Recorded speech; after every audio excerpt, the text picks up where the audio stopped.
1, 2, 1, 2. This is the place where the story is told. It's been a long and rugged road. It's been a long and rugged road. It's been a long and rugged road.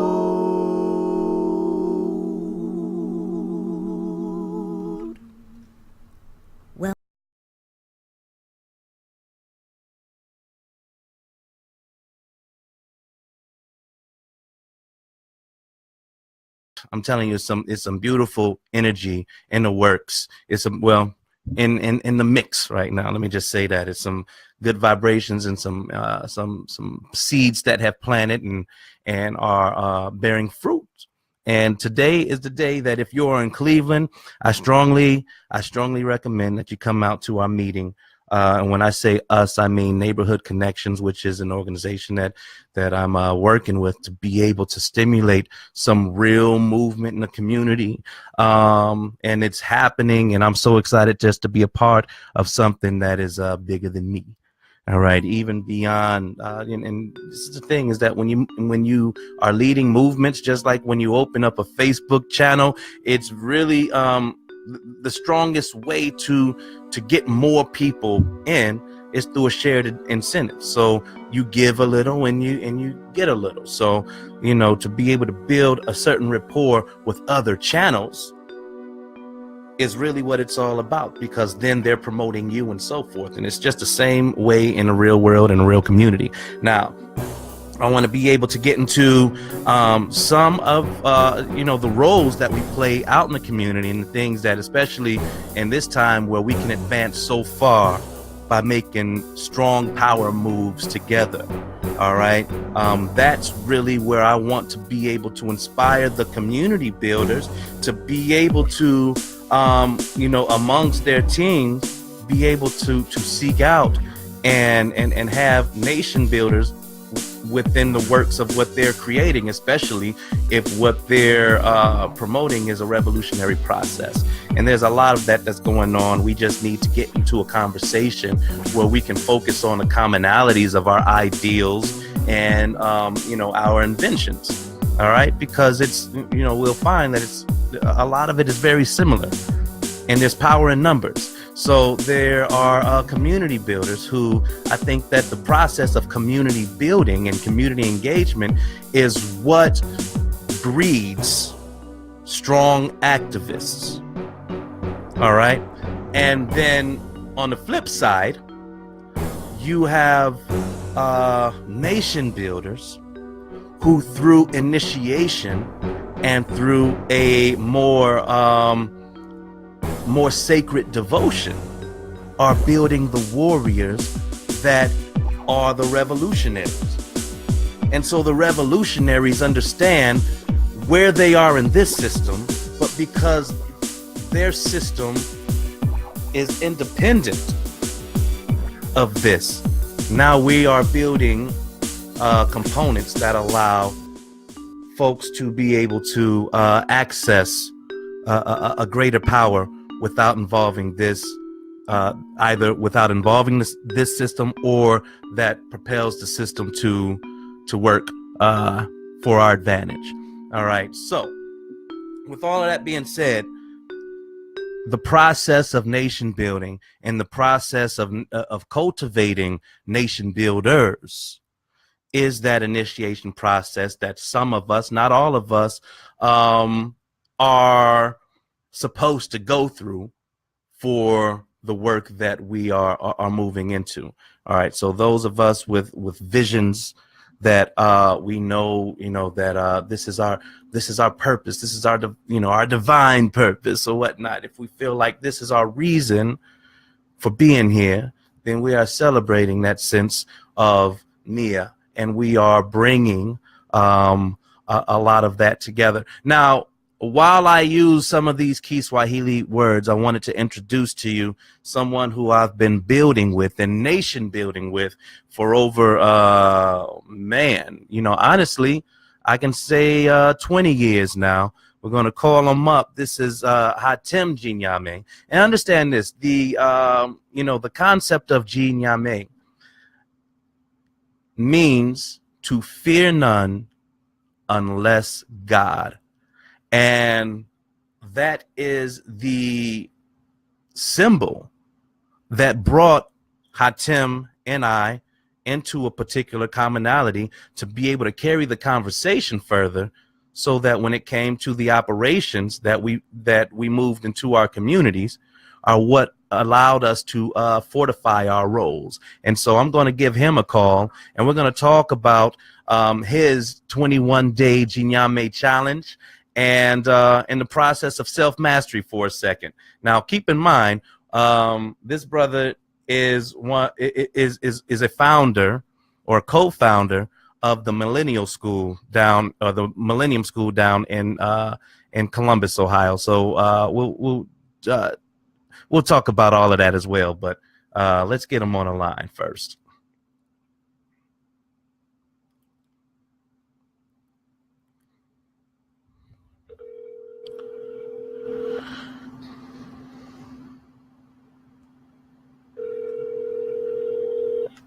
Peace, brother Haatim. What's going on?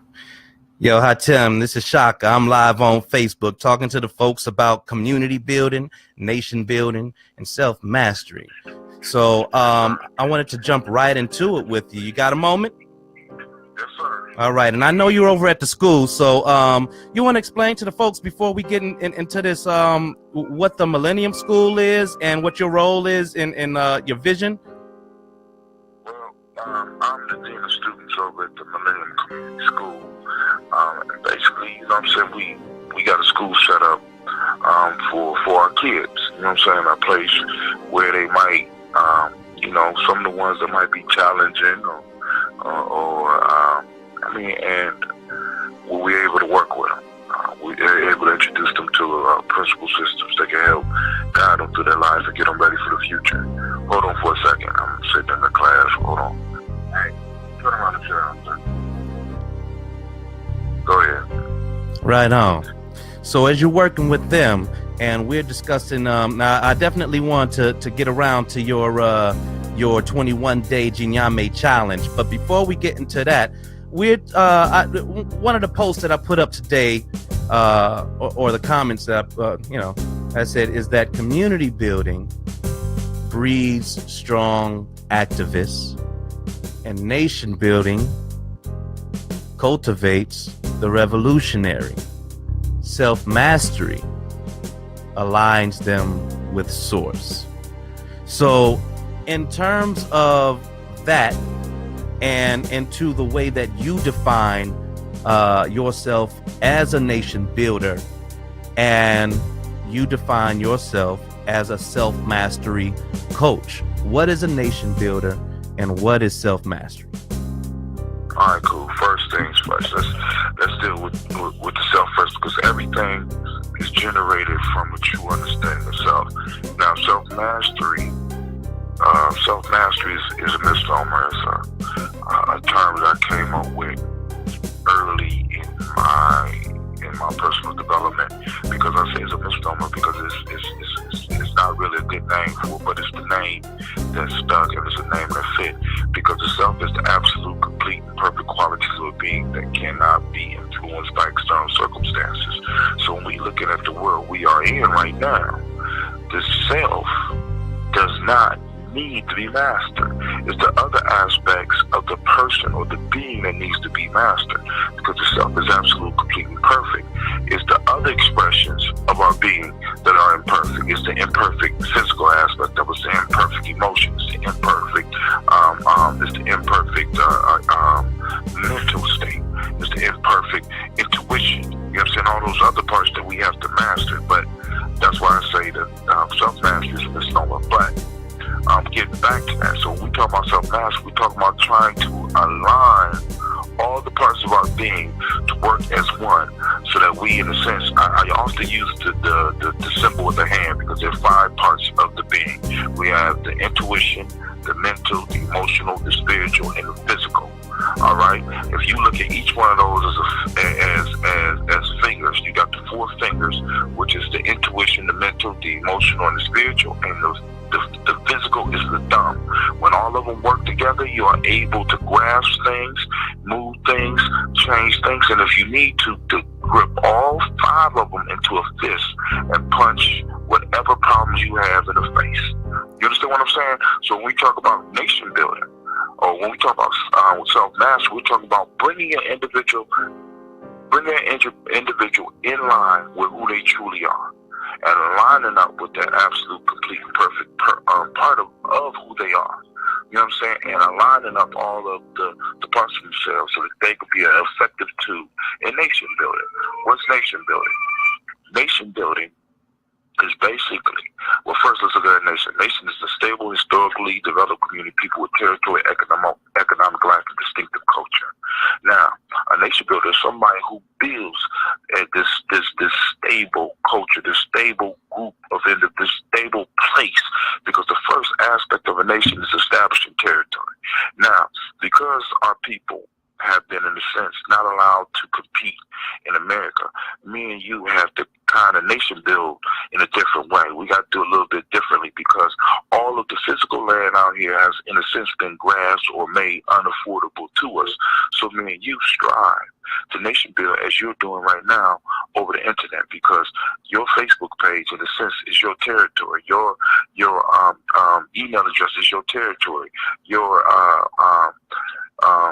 website is your territory. So right now we're establishing a territory, and we're trying to make it stable, making it stable.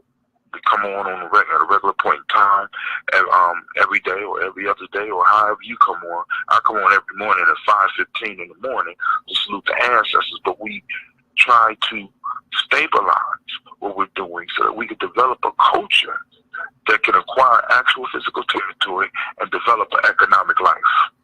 Now, from the economic life, we get the culture and we get the language. You know what I'm saying? So it's, nation building is a lifelong process that we have to be willing to invest ourselves in and be willing to die if necessary. Because if you don't have nothing worth dying for in your life, you're not really living.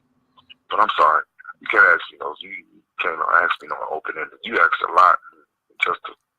Hey man, that's all out. That's really all that I wanted. Now, I mean, in terms of, listen, there's certain people that I wouldn't ask that type of question to. You, because I know you're going to tell the truth. And right now, any of the folks that's listening to my feed ain't here to hear anything less than the truth. So, we need to understand that there is a particular state of emergency in being able to maintain a relationship with the nation builders, because as we need to thrive as a system that is feeding back solution into those those systems that are guarded by the activists and who are maintained from an ethical integrity strictly by the activists within that system, because there are those once again who on the flip side of that coin have penetrated the system. But we have to understand that the relationship between those activists and revolutionaries, first defining what is different in the activist and revolutionary and understanding how they work together, is that the activist works within the system to improve the system, and the revolutionary works without the system to create solution-based systems or solution-based components that work for us within the system. So with that being said, it is the activist that feeds the revolutionary that affords him the opportunity to build these innovative, inventive, and revolutionary designs. What do you have to add to that? Hey man, I mean, you said a mouthful there, because there has to be, in a sense, you're describing a yin and a yang relationship. You know what I'm saying, between the activist and the revolutionary. Because one of the things as black folks that we got to start recognizing is that, I mean, this is a system that we basically pay taxes in. So it's certain things that we are that we are obligated. I mean, not obligated, but that are obligated to us, that we are old, and we have to be able to hold this system's feet to the fire. Unfortunately, we can't do it all within the system. And of course, that's why you always need people to penetrate that system. But you always need those people on the outside agitate to make sure that the system is adjusted and giving us what we need. You know what I'm saying? Because, like, for example, in the description that I gave of a nation builder or what a nation was. Now repeat it again. A nation is a stable, historically developed community of people with territory, economic life, distinctive culture, language in common. As black people, we got possibly a distinctive culture and a language in common. But one of the things I'm starting to realize is that a lot of us are trying to escape our distinctive culture and embracing other people's cultures. You know what I'm saying? It's like we're running away from who we are. We're running away from our specific claim as a people. As black folks in America, those who have come by way of the tragedy of the Maya, or what they call the slave trade, we have a certain claim upon this country that we have to make sure that is recognized. Right. We want to right things because there's a repair that needs to happen within our community, within the people within our community, because the whole wealth of this whole system is built on the back of the backs and the bones of our ancestors. One of the mental exercises I want people out there to do that's listening, I want you to imagine America and West Asia, also known as Europe, without black folks, without the slave trade. I want you really to imagine it. And really, if you be honest with yourself, it's impossible. It's impossible. So all this stuff from America, all the stuff from Europe, France, Belgium, Portugal, and any of those other West Asian cultures, all of them have benefited tremendously. And I ain't just talking about in a prepped up type of way. I'm talking about in a financial way. Benefited greatly from the bones of our ancestors, and we have an obligation to get back what we owe. You know what I'm saying? We have that obligation to our ancestors and to our future generations, because our children are losing their minds because it appears to them that their parents have given up, so they pretend to be something that they're not. You understand what I'm saying? So, and I deal with that every day, dealing in the school environment. I got kids they're doing totally culturally inappropriate things. Why? Because their parents are culturally inappropriate. Why? Now, hold up a second, because you're using a term that, like, I mean, it makes perfect sense to me. But can you go into that? What is cultural appropriateness? Cultural appropriateness is doing things. Is when you do things or certain actions that you take or certain foods that you eat that line up with your culture. All of us were formed by a culture, right? So, for example, one of the reasons that a lot of African Americans right now are experiencing obesity, are experiencing diabetes, are experiencing a lot of these autoimmune diseases, because we exist in a culturally inappropriate fashion. We're living in a way that our bodies were not designed to live. We're eating foods that our body was not designed to eat. All cultures do not eat and consume the same foods, and we have to do that. All cultures do not react to stress in the same way. It's different. Hold on for a second.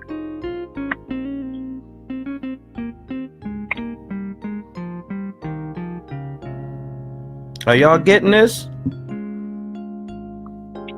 know what I'm saying? So it's like by us doing culturally inappropriate things, it sets us up for destruction. It sets us up to lose. We can't win if we're doing the wrong things. It's sort of like trying to play a football game using a basketball strategy. You're never gonna win.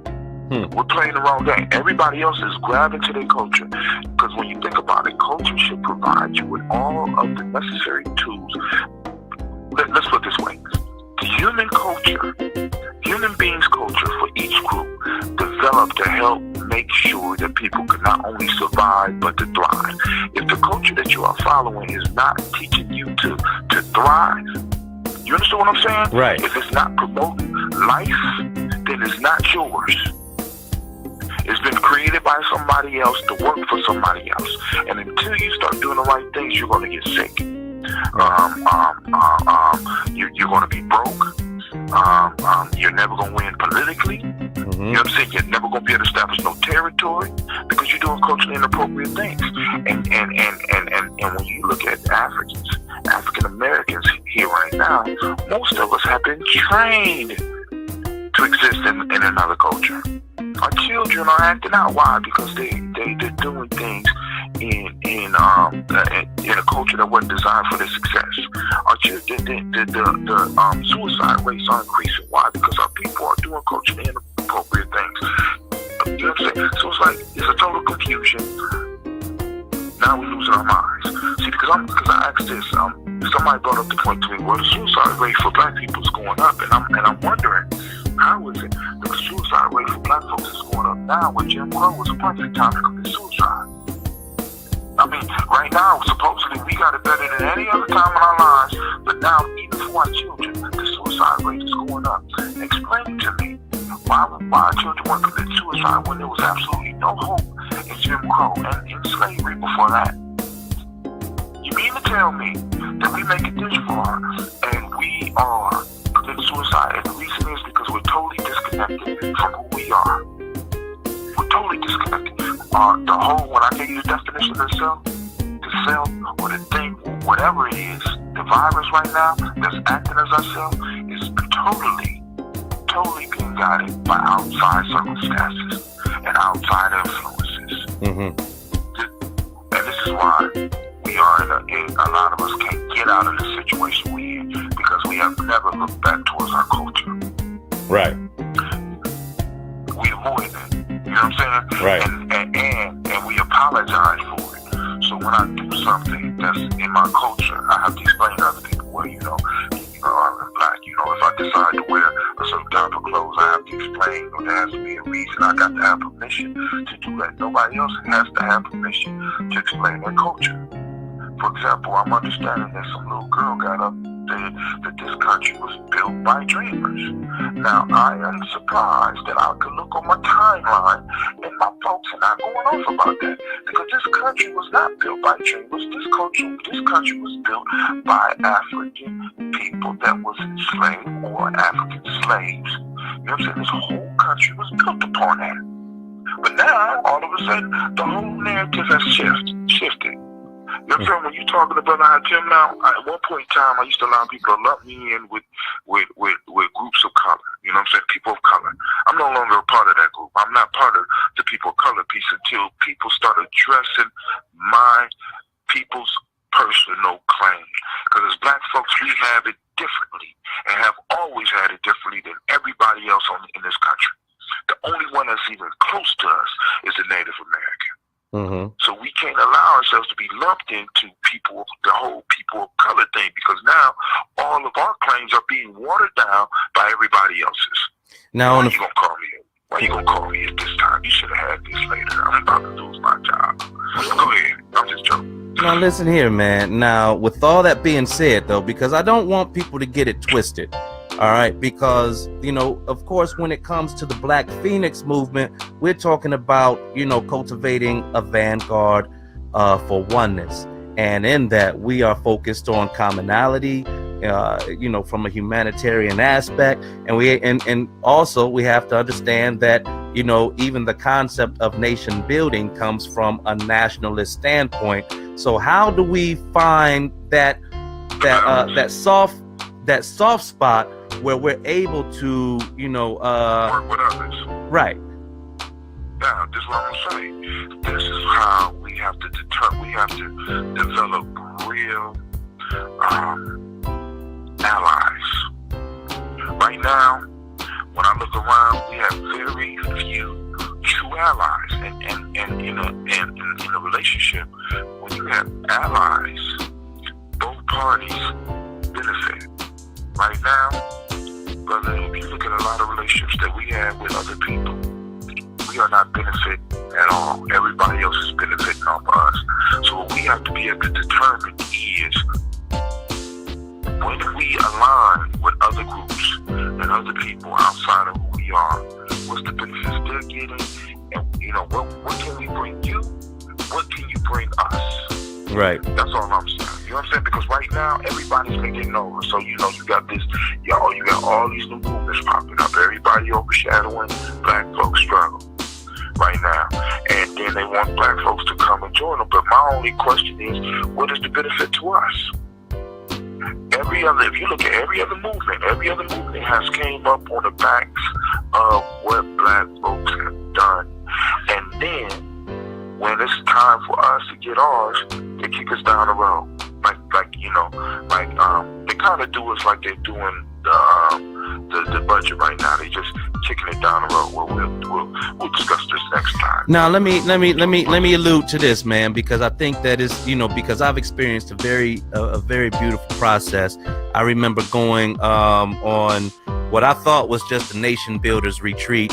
Was actually a camp, Simba camp, 15 years ago. 2002 maybe, going and meeting brother Albino and his folk and what they brought to the context of nation building. Can you tell a quick story just to put in the context of who they are and just a little bit of an idea of what happens at Simba Camp? All right, now basically what Simba Camp is it's a program that is focused on rites of passage. It was developed by a brother by the name of Gaylord Thomas out of Chicago, and he noticed that there was something missing with our young people. At that time, a lot of the arts program was being removed away from our children, and he felt that there needed to be something there, so he developed this organization that will focus on helping bring young men into adulthood. Mm-hmm. And that's how Simba was formed. He put together a magnificent process with the help of a brother from Columbus by the name of Baba Louis Dodley, who helped him structure a program that has been working for over 20 years now. Each summer they bring brothers together at the camp. It's about 7 days now. They bring them together 7 days, and we go through the steps of rites of passage, which are separation, initiation, reintroduction. And it has grown so much that now we have a sister camp called SIMSA, or they do, called SIMSA. And then also, Simba was, the concept was so powerful that out of Simba, a ministry was formed. And they formed a church in Chicago called Shakka, that grew out of the brotherhood and the sisterhood that came about from people that was working with this process. Now, okay, so Brother Albino, who is he and what does he do? Brother Albino is the proprietor. Well, actually, he created an organization called La Placita, and they are in Albuquerque, New Mexico. Albino is a chief, at least the last time I saw him, which was some years ago. He's a chief, and what he was brought in to do by Brother Gaylord. Brother Gaylord developed a relationship with hold on. It's about to get deep, y'all.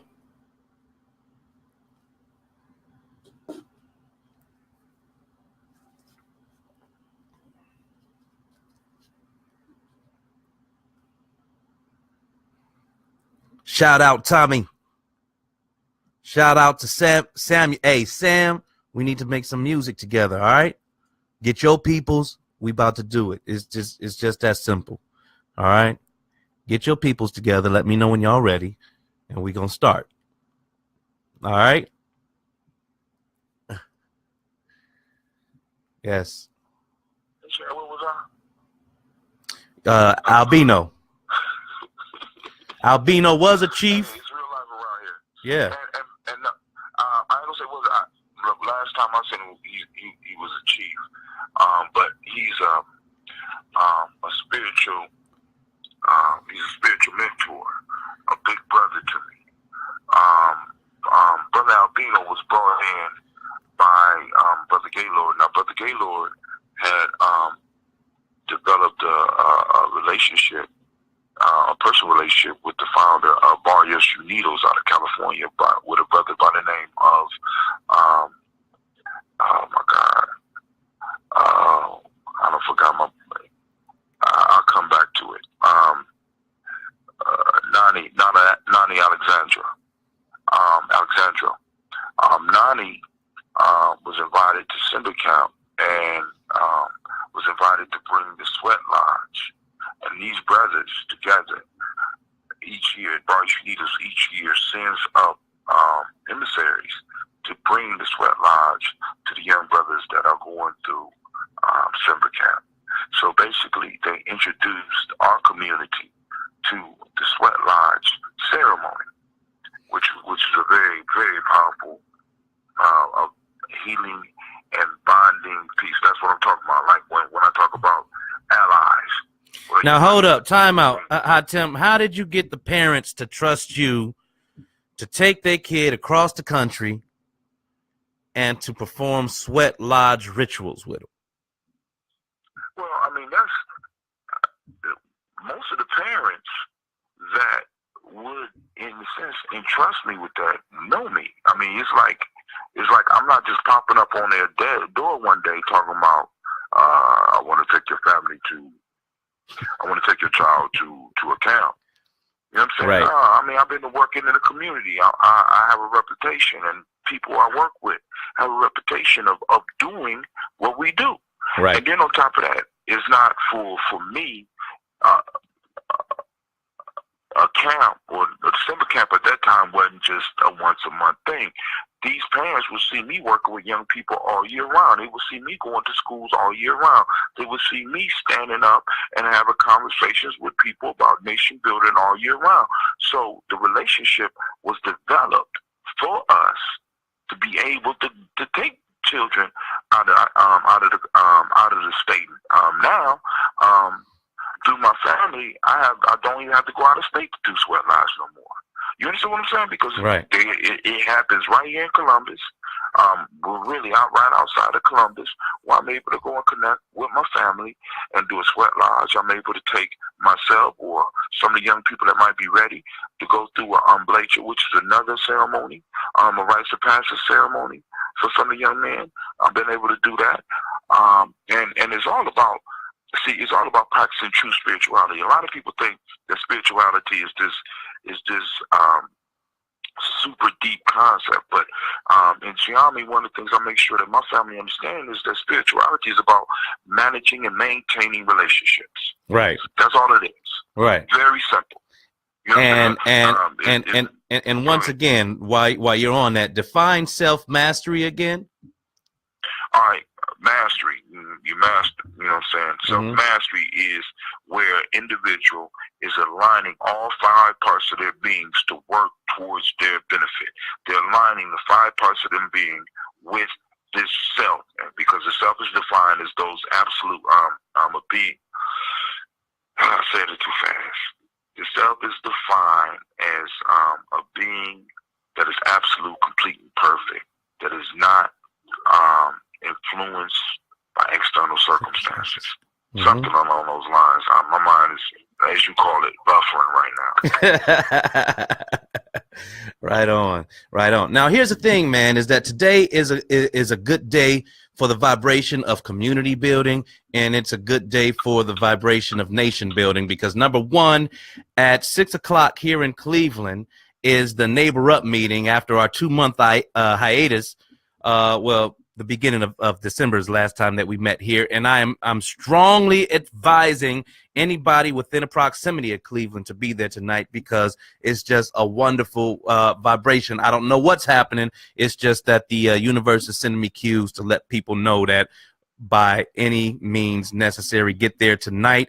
That means that we have 8 days left until the deadline for the neighborhood grants deadline up to $5,000. So if you're not hip, go to neighborhoodgrants.org, and I strongly advise you to go ahead and start your application today. Come to the meeting at 6 o'clock. Get more information about that. Hear more information about those who have actually already received those awards, and those who are still and what they're still doing within the network. After that, Haatim, you want to tell them what's going on later on? Yes, at 9 p.m. Eastern Standard Time, we will be doing tribal quotes. Usually my co-host, Brother Shakka, jumps on the line and we have a good conversation. Now, part of the whole self-mastery process is learning how to do some what we call wisdom mining, right? Wisdom mining. Our ancestors left us all of the answers that we need to solve all problems in our lives, all problems we face as a people, to us, either in folk tales or in the quotes and the proverbs that they left us. Because what we're going through right now is nothing new. You know what I'm saying? The only thing that's different is time. We have always had struggles, and our ancestors left us means and ideas on how to get out of them. Right? So tonight we will be doing what's called tribal quotes. And basically we will be going down the line of 3 quotes. And what you'll find out is the more you start doing this, the more you start being able to look at the symbolism of a quote, break it down. You'll be able not only to apply it to your life, you'll be able to apply it to what's going on in the community as well as current events. See, so that people can really understand where I'm going with this. I'm trying to get people to really learn how to become symbol literate. We done lost that. You know what I'm saying? I mean, we have symbols and ideas being flashed before us, but we have not been able to decipher them.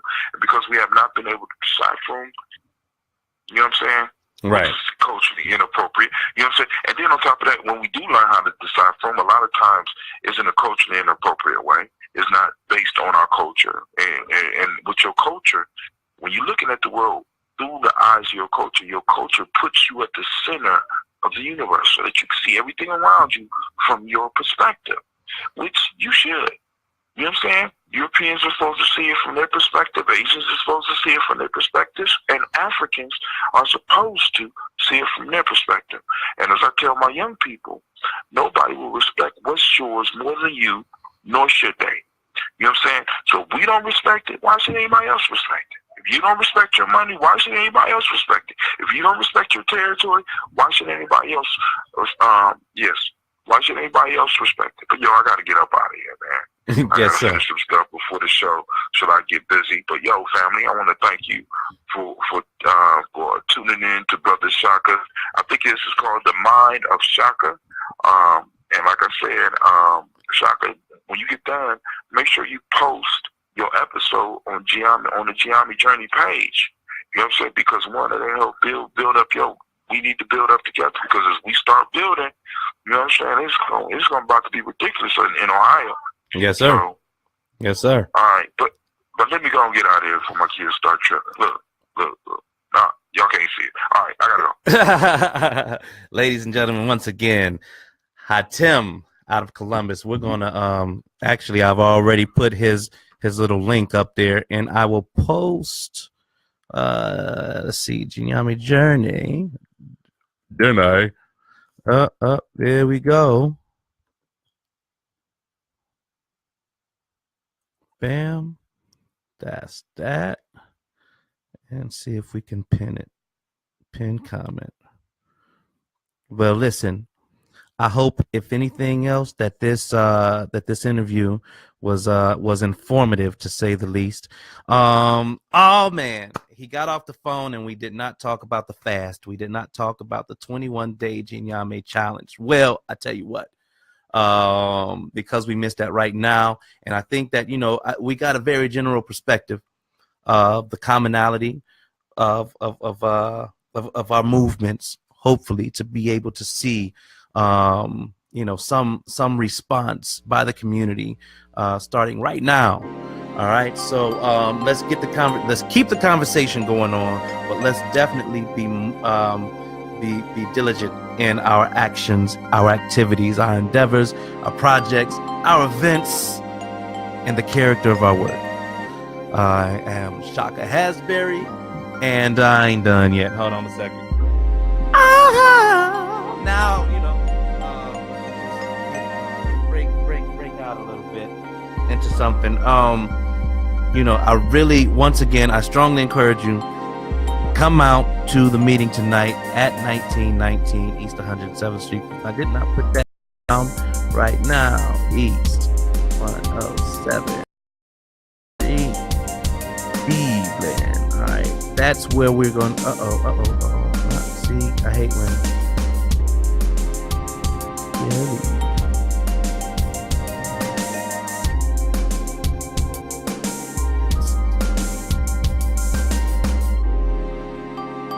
Be there. So we're gonna have food out there, and what I find is that the Neighbor Up meeting is just a small version of what happens throughout the whole year. The whole process really reflects a very principle-based and strategically aligned process for us to be able to achieve greater things based on the power of numbers that we bring in and the work that we're willing to do. All right. So once again, if you want to know any more about that, please come out to the Neighbor Up meeting tonight, and then tune in to the Gye-Nyame journey at 9:00 p.m. where we can go more into detail about the work that's being done and what's to come. All right. Once again, if you have not yet, and I know I gotta put this link. I'm looking for the link on my YouTube. But please, if you get an opportunity, go ahead and subscribe to the YouTube channel. Nah, it's not gonna work like that. Let me make it easy for y'all. Let me go ahead and get my part together and get this link out there for you. But when you see it, just hit it, subscribe, boom, bam. All right, y'all. For those who are coming out, let's break bread later on, and let's just keep the let's keep the movement because it ain't no movement without movement.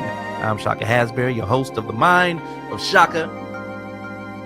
Later on.